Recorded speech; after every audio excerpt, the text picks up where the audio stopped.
Assalamualaikum warahmatullahi wabarakatuh. Saudara-saudaraku yang saya cintai, khususnya kaum muslimin wal muslimat rahimakumullah. Agama Islam seperti kita ketahui merupakan agama yang mudah, disebut agama samha. Agama yang tidak sulit. Memang Tuhan tidak menghendaki kita sulit.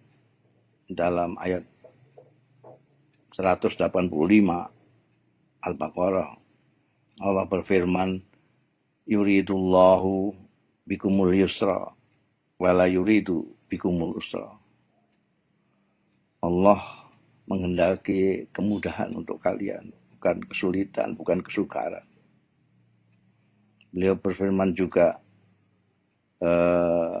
di surat Al-Hajj 78, wa ma ja'ala alaikum fid dini min haraj.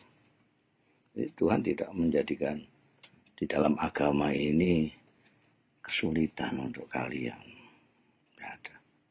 Bahkan Rasulullah Shallallahu Alaihi Wasallam sendiri yang diutus Allah untuk membawa agama Islam ini menyatakan innad dina yusrun. Perhatikan, bukan ad-dinu yusrun, tapi bahkan innad dina yusrun. Sungguh agama ini gampang, tidak sulit. Innad dina yusrun. Sungguh agama ini mudah. Tapi kalau ada orang yang memberat-beratkan yang mudah ini, yang ringan ini, dia sendiri yang akan kewalahan. Wala yusaddad dinu illa khulafah. Itu sabda Rasul dalam hadis sahih. Kenapa agama ini mudah? Karena Rasulullah yang membawa agama ini menyatakan, idza amartukum bi amrin fa'tu minhu mastata'tum. Atau kama qala Rasulullah sallallahu alaihi wasallam. Kalau aku perintahkan kepadamu suatu perintah, kerjakan semampumu. Semampumu ini kuncinya. Ini yang membuat mudah. Allah sendiri berfirman dalam kitab sucinya Al-Quranul Karim, ittaqullaha mastata'tum. Takwalah kalian semampumu.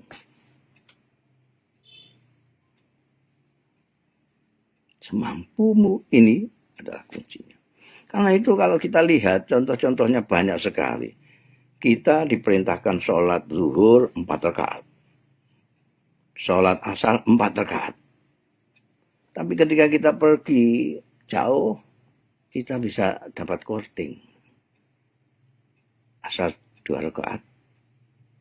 Zuhur 2 rakaat. Bahkan bisa kita gabungkan antara zuhur dengan asar, 2 rakaat. Disebut jamak qasar. Jadi tergantung kondisi kita, karena agama itu untuk kita, bukan untuk Allah. Untuk kita. Jadi Tuhan menjadikan kondisi kita sebagai perhitungan. Kita kondisinya kayak apa? Kita di rumah sembahyang 4 rakaat. Perjalanan jauh 2 rakaat. Puasa wajib bulan Ramadan kita puasa. Tapi kalau kita sedang bepergian, kita boleh tidak puasa, diganti nanti kalau kita sudah tidak bepergian dan dalam kondisi yang memungkinkan kita puasa. Kalau sama sekali tidak bisa dimungkinkan, kita bisa membayar fidyah kalau orang sudah tua renta, tidak kuat.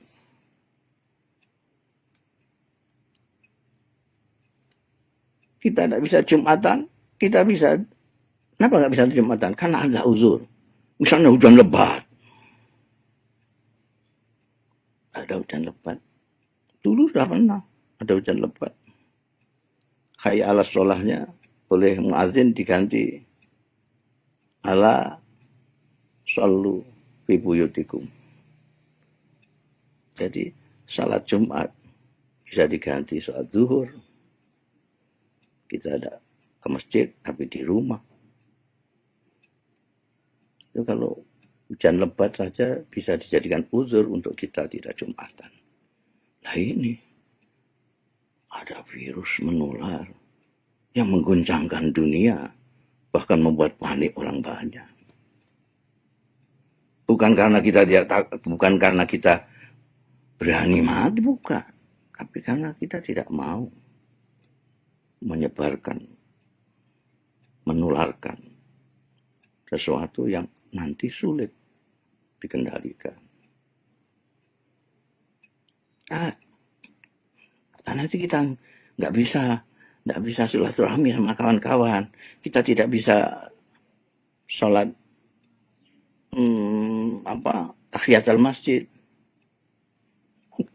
Kita bisa sholat duha, kita bisa sholat qobliyah ba'diyah duhur. Kurang banyak kita qobliyahnya 4 kali. Bisa. Sendirian kita tidak bisa melakukan zikir. Ingat Rasulullah Sallallahu Alaihi Wasallam bersabda, "Kullu sulama minan nas." Setiap persendian kita ini bisa menjadi ibadah, bisa untuk kita jadikan sarana melakukan amal-amal yang baik. Kita berzikir, kita berselawat, kita beristighfar. Bahkan istighfar dan selawat ini sangat perlu pada saat sekarang. Karena Allah tidak akan mengazab suatu kaum selama Rasulullah ada di tengah-tengah mereka. Dan Allah tidak akan menyiksa suatu kaum selagi kaum itu beristighfar. Kita bersalawat mengharap hadirnya Rasulullah Sallallahu Alaihi Wasallam di tengah-tengah kita dan beristighfar. Mudah-mudahan ada manfaatnya. Mudah-mudahan wabah yang menggunjingkan dunia ini segera dihilangkan oleh Allah Subhanahu wa taala. Rahmatnya dikembalikan kepada kita semua. Kalian semua sehat walafiat, lahir dan batin. Yang terpapar juga segera sembuh. Wassalamualaikum warahmatullahi wabarakatuh.